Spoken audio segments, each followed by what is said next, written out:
महाभारत हिंदुओं के लिए ही नहीं बल्कि समस्त मानव जाति के लिए कल्याणकारी है। इससे मानव जाति को एक अच्छी शिक्षा और मार्ग मिल सकता है। प्रत्येक व्यक्ति को इसका स्मरण करना चाहिए। इसमें मनुष्य के प्रत्येक प्रश्न का उत्तर दिया गया है। महाभारत में देश, न्याय, धर्म, राजनीति, समाज, योग, युद्ध, परिवार, ज्ञान, विज्ञान, अध्यात्म, तकनीकी आदि समस्त विषयों का समाधान मिलता है। भगवान श्री कृष्ण द्वारा कहे गए उन प्रसंगों से वर्तमान के मनुष्य को बहुत सी सीख मिल सकती है। उस समय कलयुग के बारे में भगवान द्वारा कहा गया वह कड़वा सच आप इस वीडियो में जानेंगे। कृपया वीडियो अंत तक देखें और चैनल को सब्सक्राइब जरूर करें। विलंब न करते हुए आरंभ करते हैं।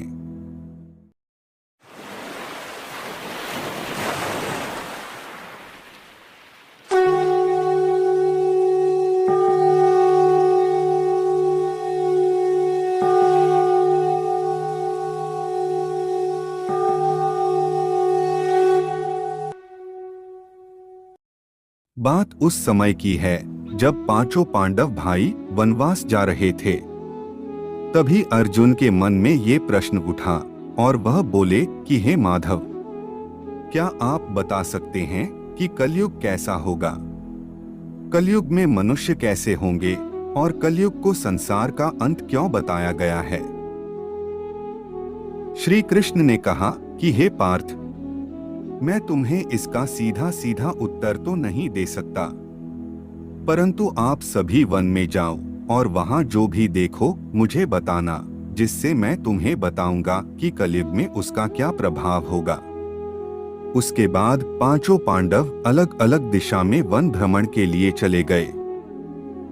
फिर कुछ समय के बाद सबसे पहले युधिष्ठिर लौट कर आए और उन्होंने जो देखा वो श्री कृष्ण को बताया। युधिष्ठिर बोले कि हे माधव, मैंने 2 सूंड वाले हाथी को देखा। तब श्री कृष्ण ने कहा कि कलयुग में ऐसे लोग राज करेंगे जो बोलेंगे कुछ और करेंगे कुछ और। कोई किसी की बातों पर विश्वास नहीं करेगा। लोग केवल अपने स्वार्थ के लिए एक दूसरे से झूठ कहेंगे। कलयुग में झूठ और अधर्म का साम्राज्य होगा, जिसे मिटाने के लिए मुझे पुनः अवतार लेना होगा। युधिष्ठिर के बाद भीम आए और उन्होंने कहा कि हे केशव, एक गाय को जन्म देते हुए देखा और जन्म देने के बाद गाय अपने बछड़े को इतना जोर जोर से चाटने लगी कि उस बछड़े के शरीर से खून निकलने लगा। भला कोई माँ अपनी संतान को कैसे हानि पहुंचा सकती है?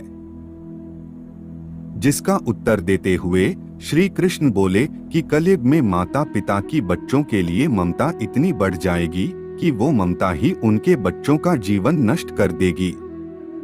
बच्चों को अपने विकास का अवसर ही नहीं मिलेगा।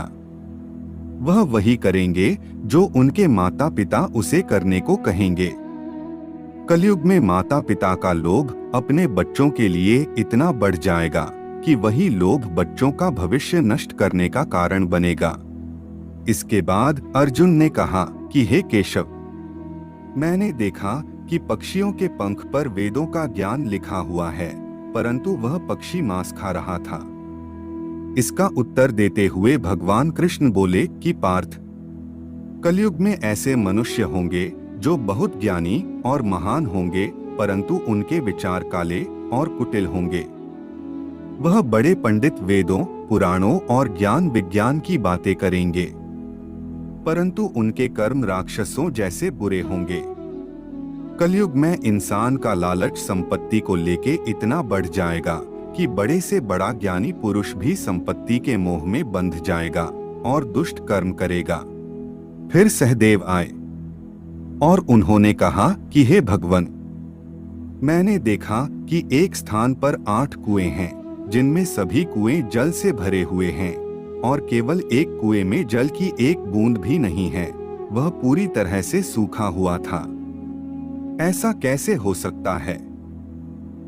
भगवान, जहां सभी कुएं भरे हैं, वहां एक कुआं सूखा क्यों है?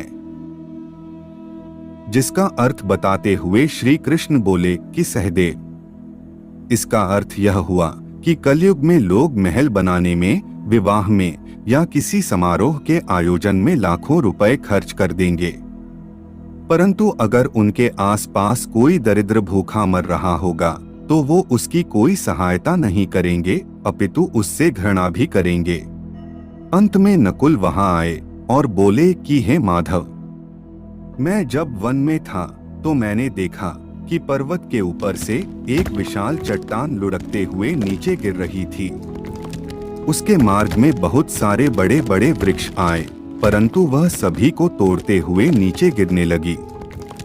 अंत में वह एक छोटे से पौधे से टकराने पर रुक गई, जिसका अर्थ बताते हुए श्री कृष्ण बोले कि कलयुग में मानव का अपने मन पर कोई नियंत्रण नहीं होगा।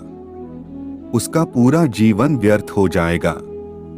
उसका मन ना ही धन के लोभ से भरेगा और ना ही सत्ता के लोभ से। इसका केवल एकमात्र उपाय यही होगा कि वह हरि भजन करे, जिससे उसके मन को शांति मिलेगी अथवा मन स्थिर रहेगा और उसका सारा जीवन शुद्ध हो जाएगा, जिससे उसे मोक्ष की प्राप्ति होगी। यह कलयुग के वो 5 सत्य है जो भगवान श्री कृष्ण ने पांडवों को महाभारत काल में ही बता दिए थे और ये आज के समय में पूर्ण रूप से सत्य सिद्ध हो रहे हैं। हमें यह प्रयास करना चाहिए कि हम वेदों व पुराणों में कही गई बातों का स्मरण करें और उनके दिए मार्ग पर ही चलें। मनुष्य के लिए हरि भजन करना उतना ही आवश्यक है जितना गाड़ी के लिए ईंधन और मनुष्य के लिए भोजन। जिस प्रकार गाड़ी ईंधन के बिना और मनुष्य का शरीर भोजन के बिना बेकार हो जाता है, उसी प्रकार मनुष्य के जीवन में हरि नाम कार्य करता है। हमारी इस वीडियो को अंत तक देखने के लिए हम आपका अत्यंत आभार व्यक्त करते हैं और आशा करते हैं कि आपको यह वीडियो अच्छी लगी होगी। कृपया वीडियो को लाइक करें, कमेंट करें और चैनल को सब्सक्राइब अवश्य करें। मिलते हैं एक और रोचक और ज्ञानवर्धक वीडियो के साथ। तब तक के लिए जय जय श्री राम।